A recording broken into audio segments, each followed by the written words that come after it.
हमारे साथ श्री रघुनाथ तो किस बात की चिंता, हमारे साथ श्री रघुनाथ तो किस बात की चिंता। शरण में रख दिया जब माथ तो किस बात की चिंता। ओम अज्ञानातिमिरन्धस्य ज्ञानाञ्जनशलाकया चक्षुरुन्मीलितमेन तस्मै श्री गुरुवे नमः। नमो ओम विष्णुपादाय कृष्णपृष्ठाय भूतले श्रीमते भक्ति वेदांत स्वामिनीति नामिने। नमस्ते सरस्वते देवी गौरवाणी प्रचारिणे निर्विशेषा शून्यवादी पाश्चात्य देश तारिणे। हे कृष्ण करुणा सिंधु दीन बंधु जगतपते गोपेश गोपिका कांता राधा कांता नमस्तुते। तप्त कांचन गौरांगी राधे वृंदावनेश्वरी विश्वानुसुते देवी प्रणमामि हरि प्रिय। हरे कृष्णा कृष्णा कृष्णा हरे हरे हरे राम राम राम हरे हरे। शिला प्रभुपाद की जय। रामं लक्ष्मण पूर्वजं रघुवरं सीतापति सुंदरं काकुत्स्थं करुणामयं गुणनिधि विप्र प्रियं धार्मिकं राजेन्द्रं सत्यसंधं दशरथतनयं श्यामलं शान्तमूर्ति वन्दे लोकाभिरामं रघुकुलतिलकं राघवं रावणारिं। दक्षिणो लक्ष्मणो धन्वी वामतो जानकी सुभा पुरतो मारुति यस्य तं नमामि रघुत्तमम्। रामाय रामचंद्राय रामभद्राय वेदसे रघुनाथाय नाथाय श्री सीताय पतये नमः। सियावर रामचंद्र की जय पवन सुत हनुमान की जय वाल्मीकि रामायण की जय। कल पहला सर्ग हुआ था, पूरा नारद जी वाल्मीकि जी को पूरा संक्षिप्त में रामायण सुनाए थे। आज द्वितीय सर्ग है और इसमें नारद जी कथा सुनाने के बाद नारद जी का पूजा करते हैं वाल्मीकि जी। फिर नारद जी वापस चले जाते हैं। फिर वाल्मीकि जी आते हैं, एक तमसा नदी था उसके किनारे आते हैं, उसमें उनके नहाने की इच्छा होती है, वह नहाते हैं। उसके बाद वो एक दृश्य देखते हैं कि एक नर एक मादा दोनों आपस में, एक पक्षी है, दोनों कीड़ा कर रहे हैं और एक बहेलिया उसको एक जोड़े में दो थे, एक को मार देता है। तो पक्षी जो बहुत रुदन करता है उसको देख के वाल्मीकि जी को बहुत करुणा होती है और उनके मुंह से वाक्य निकलता है। उसके बाद वो जो बहेलिया था उसको श्राप दे देते हैं, उनको बहुत फिर पश्चाताप होता है। आगे हम इसका पाठ करते हैं, द्वितीय सर्ग में हमें पता चलेगा। ऐसा ही हुआ। रामायण काव्य का उपक्रम तमसा के तट पर कौच वध से संतप्त हुए महर्षि वाल्मीकि शोक का श्लोक रूप में प्रकट होना तथा ब्रह्मा जी का उन्हें रामचरितमय काव्य के निर्माण का आदेश देना। नारदस्य तु यत् वाक्यं श्रुत्वा वाक्य विशारदा पूजयामास धर्मात्मा सहतिस्रो महामुनि। देवर्षि नारद के उपयुक्त वचन सुनकर वाणी विशारद धर्मात्मा श्री वाल्मीकि जी ने अपने शिष्यों सहित उन महामुनि का पूजन किया। यथावत् पूजितस्तेन देवर्षि नारदस्तथा अपृच्छेय वाभ्यानुज्ञाता सा जगाम विहायसम। वाल्मीकि जी से यथावत सम्मानित हो देवर्षि नारद जी ने जाने के लिए उनसे आज्ञा मांगी और उनसे अनुमति मिल जाने पर वे आकाश मार्ग से चले गए। सा मुहूर्तम गते तस्मिन् देवलोकं मुनिस्तदा जगाम तम सातीरम जानवाव्यक्त विदूरता। उनके देवलोक पधारने के 2 ही घड़ी बाद वाल्मीकि जी तमसा नदी के तट पर आए, जो गंगा जी से अधिक दूर नहीं था। सातु तीरम समासाद्य तमसाया मुनिस्तदा शिष्यम आह स्थिति पार्श्वे दृष्ट्वा तीर्थम कर्दमम। तमसा के तट पर पहुंचकर वहां के घाट को कीचड़ से रहित देखकर मुनि अपने पास खड़े हुए शिष्य से कहा, अकर्दमिमं तीर्थं भारद्वाज निशामया रमणीये प्रसन्नम्बु सन्मनुष्य मनो यथा। भरद्वाज, देखो यहाँ का घाट बड़ा सुंदर है, इसमें कीचड़ का नाम नहीं है। यहाँ का जल वैसे ही स्वच्छ जैसे सत्पुरुषों का मन होता है। न्यस्यताम कलसा ताता दीयताम बल कलम मम इदमेवा वा गाहिष्ये तमसा तीर्थम उत्तमम। तात, यही कलश रख दो और मुझे मेरा बलकल दो, मैं तमसा के इस उत्तम तीर्थ में स्नान करूंगा। वाल्मीकि मुनि ऐसा भरद्वाज से कहते हैं। एवं मुक्ता भरद्वाजो वाल्मीकि महात्मना प्रयच्छता मुनि तस्या बलकनम नियतो गुरु।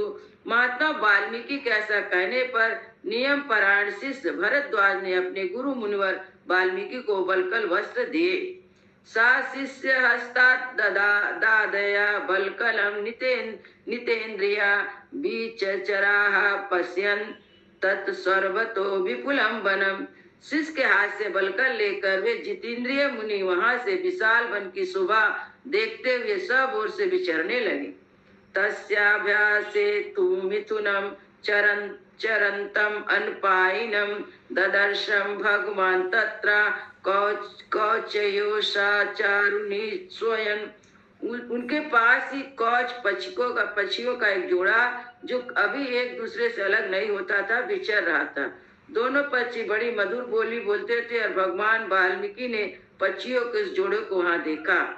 तस्मातु मिथुनम नादेकम पुम पुमांसा पाप निश्चया जगान बैरी नीलियो निशा तस्या पश्यता। उसी समय पापपूर्ण विचार रखने वाले एक निषाद ने जो समस्त जंतुओं का कारण भयभीत वहां कर पक्षियों के उस जोड़े से एक नर पक्षी को मुनि के देखते देखते बाण से मार डाला। सासोणित परितांगा चेष्टमाना महीतले भार्या तु निहतम दृष्ट्वा रूरावा करुणाम गिरा। वह पक्षी खून से लथपथ होकर पृथ्वी पर गिर पड़ा और पंख फड़फड़ाता हुआ तड़पने लगा। अपने पति की हत्या हुई देख उस भार्या कौची ने करुणाजनक स्वर में चित्कार कर उठी। वियुक्ता पतिता पतिना तेना दुजेना सहचारिणा ताम शीर्षेण मत्तेना पत्रिणा सहितेन। वे उत्तम पंखों से युक्त वह पक्षी सदा अपनी भार्या के साथ साथ विचरता था। उसके मस्तक का रंग तांबे के समान लाल था। वह काम से मतवाला हो गया था। ऐसे पति से वियुक्त होकर कौची बड़े दुख से रो रही थी। तथा विधि दुजम दृष्ट्वा निषादेन निपातितम ऋषि धर्मात्मान तस्या कारुण्य संपद्दता। निषाद ने जिसे मार गिराया था उस नर पक्षी की वह दुर्दशा देखकर उन धर्मात्मा ऋषि को बड़ी दया आई। तथा करुण भेदित्वात् अधर्मो अयमिति दुजा निशम्य रुदतिम कौची इदम वचनम अब्रवीत। स्वभावतः करुणा का अनुभव करने वाले ब्रह्म ऋषि ने यह अधर्म हुआ ऐसा निश्चय करके रोती हुई कौची की ओर देखते हुए निषाद से इस प्रकार कहा। मां निषादा प्रतिष्ठाम तम गम शाश्वती समा यत कौच मिथुना देकम अवधि काम मोहितम। निषाद, तुझे नित्य निरंतर कभी भी शांति ना मिले क्योंकि तूने इस कौच के जोड़े में से एक की जो काम से मोहित हो रहा था बिना किसी अपराध के ही हत्या कर डाली। तस्येतम चिंता बभू हृदय विच्छता शोकार्ते नायस्य कुने किमिदं व्याहृतं मया। ऐसा कहकर जब उन्होंने इस प्रकार विचार किया तब उनके मन में चिंता हुई कि ओहो, इस पक्षी के शोक से पीड़ित होकर मैंने यह क्या कह डाला। चिंतयन् सा महाप्रज्ञाश्चकारं मतिमन्मतिं शिष्यं चैवाब्रवीत वाक्यमिदं स मुनि पुंगवा। यही सोचते हुए महाज्ञानी और परम बुद्धिमान मुनिवर वाल्मीकि एक निश्चय पर पहुंच गए और अपने शिष्य से इस प्रकार बोले। पादबद्धो अक्षरं समस्तंत्रिल समन्विता शोकार्तस्य प्रवृत्तो में श्लोको भवति नान्यथा। तात शोक से पीड़ित हुए मेरे मुख से जो वाक निकल पड़ा है यह 4 चरणों में आबद्ध है। इसके प्रत्येक चरणों में बार बार यानी 8 अक्षर है तथा इस वीणा के लय पर गाया भी जा सकता है। मेरा यह वचन श्लोक रूपता श्लोक नाम छंद में आबद्ध काव्य रूप होना चाहिए, अन्यथा नहीं। शिष्यस्तु तस्य ब्रुवते मुनि वाक्यमनुत्तमम् प्रति जगाम संतुष्टस्य तुष्टो अभवन मुनि की उत्तम बातें सुनकर उनके शिष्य भरद्वाज को बड़ी प्रसन्नता हुई। उसने उनका समर्थन करते हुए कहा, हाँ, आपका वाक्य श्लोक रूप में होना चाहिए। शिष्य के इस कथन से मुनि को विशेष संतोष हुआ। सो अभिषेकम तथा कृत्वा तीर्थे तस्मिन् यथा विधि तमेव चिंतयन् अर्थम उपावर्तते वे मुनि। तत्पश्चात उन्होंने उत्तम तीर्थ में विधि पूर्वक स्नान किया, उसी विषय का विचार करते हुए आश्रम की ओर लौट पड़े। भरद्वाज तथा शिष्यो विनीता सुतवान गुरु कलशम पुण्यमादाय पृष्ठो तो अनुजगाम। फिर उनका विनीत एवं शास्त्रज्ञ शिष्य भरद्वाज भी जल से भरा हुआ कलश देकर गुरु जी के पीछे पीछे चला। सा प्रविश्य आश्रम पदम शिष्येण स धर्मवित उपविष्टा कथयाश्चान्यास चाकराजानम अस्तिता। शिष्य के साथ आश्रम में पहुंचकर धर्मज्ञ ऋषि वाल्मीकि जी ने आसन पर बैठे और दूसरी बातें करने लगे, परंतु उनका ध्यान उसी श्लोक की ओर ही लगा था। अजगाम ततो ब्रह्मा लोक कर्ता स्वयं प्रभु चतुर्मुखो महातेजो दष्टुम तम मुनि पुंगवा। इतने में अखिल विश्व की सृष्टि करने वाले स्वर सामर्थ महातेजवसी चतुर्मुख ब्रह्मा जी मुनिवर वाल्मीकि जी से मिलने के लिए स्वयं उनके आश्रम पर आए। वाल्मीकि रत तम दृष्ट्वा सहसोत्थाय भाग्यता प्रांजलि प्रयतो भूत्वा तस्तो परमा विमिष्टिता। उन्हें देखते ही महर्षि वाल्मीकि सहसा उठकर खड़े हो गए। वे मन और इंद्रियों को बस में रखकर अत्यंत विस्मित होकर हाथ जोड़कर चुपचाप कुछ काल तक खड़े रहे, कुछ बोल ना सके। पूजयामास तम देवे पादर्घ बंधनो प्रणयम विधिवच्चेन पृष्ट्वा चैव निरामया। तत्पश्चात उन्होंने पाद अर्घ आसन स्तुति आदि के द्वारा भगवान ब्रह्मा जी का पूजन किया और उनके चरणों में विधिवत प्रणाम करके उनसे कुशल समाचार पूछा। अतोपविश्य भगवान सने परमार्चिते वाल्मीकि ऋषे संदिशे शासनम तथा। भगवान ब्रह्मा ने एक परम उत्तम आसन पर विराजमान होकर वाल्मीकि मुनि को भी आसन ग्रहण करने की आज्ञा दी। ब्रह्मणा समुज्ञाता सो अप्युपविशदासने उपविष्टो तदा तस्मिन् शाल्यालोक पितामहे तद्गतेनैव मनसा वाल्मीकि ध्यानम् अस्थिता पापात्मना कृता कष्टं वैरग्रहण बुद्धिना यत्सादृशं चरूरवा कौचम हन्याद कारणात्। ब्रह्मा जी की आज्ञा पाकर वे भी आसन पर बैठे। उस समय साक्षात लोक पितामह ब्रह्मा सामने बैठे हुए थे, तो भी वाल्मीकि का मन उस कौच पक्षी वाली घटना की ओर ही लगा रहा। वे उसी के विषय में सोचते हो कितनी जिसकी बुद्धि वैर भाव को ग्रहण करने में ही लगी रहती है, उस बात पर पापात्मा व्याध ने बिना किसी अपराध के वैसे मनोहर कलवर करने वाले कौच पक्षी के प्राण ले लिए। सोचन्नेव पुनः कौचिम उपश्लोकमिमं जगो पुनरंतर्गतम मना भूत्वा शोक परायणा। यही सोचते सोचते उन्होंने कौची के अर्थनाथ को सुनकर निषाद को लच करके जो श्लोक कहा था उसी को फिर से ब्रह्मा जी के सामने दोहराया। उसे दोहराते ही फिर उसके मन में अपने दिए हुए साप के अनौचित्य का ध्यान आया, तब वे शोक और चिंता में डूब गए। तमोवाचा ततो ब्रह्मा प्रहसन मुनि पुंगवाम श्लोकाये वस्तयं बद्धो नाथ कार्यं विचारणा मच्छंद देवो वे ब्रह्मन् प्रवृत्तयं सरस्वती। ब्रह्मा जी उनकी मनस्थिति को समझकर हंसने लगे और मुनिवर वाल्मीकि जी से इस प्रकार बोले, ब्राह्मण तुम्हारे मुंह से निकला हुआ यह छंदोबद्ध वाक्य श्लोक रूप में ही होगा। इस विषय में तुम्हें कोई अन्यथा विचार नहीं करना चाहिए। मेरे संकल्प अथवा प्रेरणा से ही तुम्हारे मुंह से ऐसे वाणी निकली। रामस्य चरितं कृष्णं कुरु त्वं ऋषिसत्तमा धर्मात्मनो भगवतो लोके रामस्य धीमता वृतं कथया धीरस्ता यथा ते नारदच्युतम्। मुनि श्रेष्ठ, तुम श्री राम के संपूर्ण चरित्र का वर्णन करो। परम बुद्धिमान भगवान श्री राम संसार में सबसे बड़े धर्मात्मा और धीर पुरुष है। तुमने नारद जी के मुंह से जैसा सुना है उसी के अनुसार उनके चरित्र का चित्रण करो।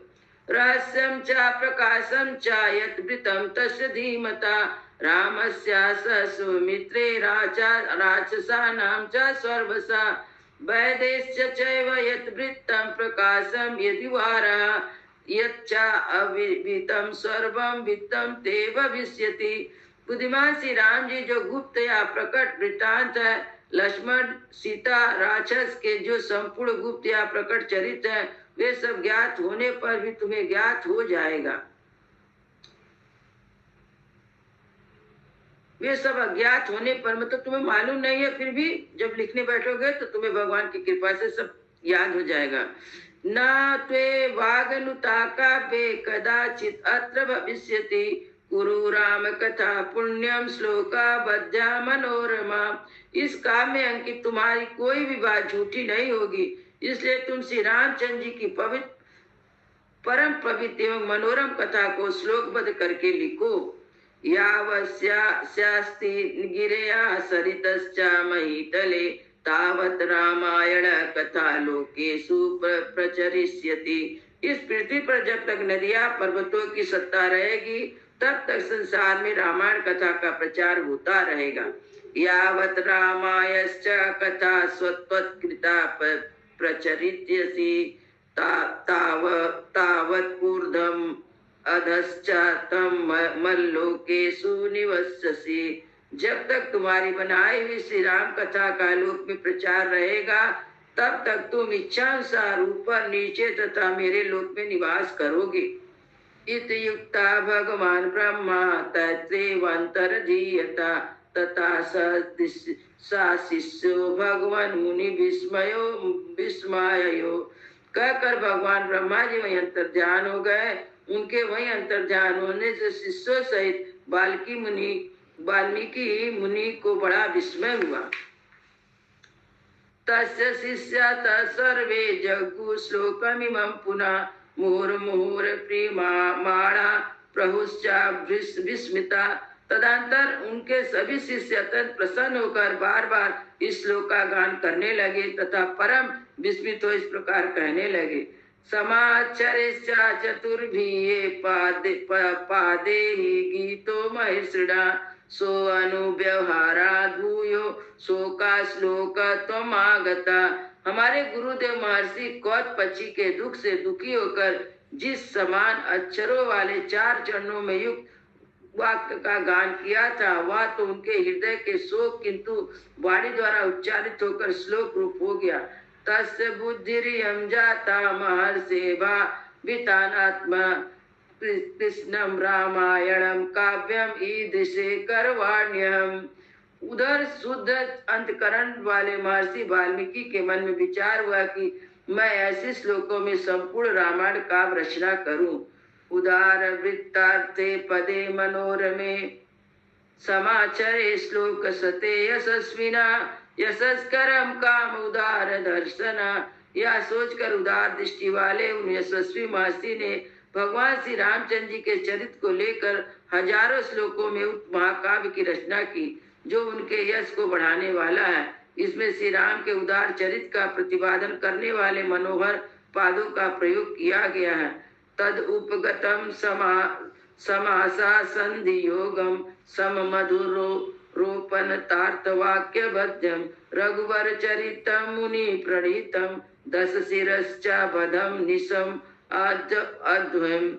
महर्षि वाल्मीकि के बनाए इस काव्य को सत्पुरुष आदि समासों दीर्घ गुण आदि संधियों प्राकृतिक प्रत्ययों के संबंधों का यथोक्त निर्वाह हुआ है। इसकी रचना में समता में पदों में माधुर्य है और अर्थ में प्रसाद गुण की अधिकता है।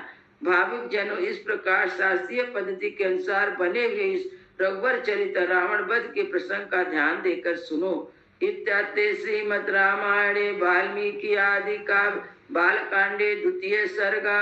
इस प्रकार से वाल्मीकि निर्मित आर्ष रामायण आदि काव्य बालकांड में दूसरा सर्ग पूरा हुआ।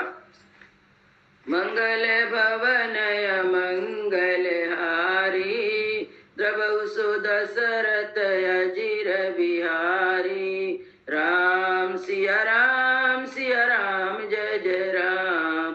राम सिया राम जय जय राम। सियावर रामचंद्र की जय, पवन सुत हनुमान की जय, सब संतन की जय, सब भक्तन की जय, गुरु महाराज की जय। जय जय सीताराम, जय जय सीताराम।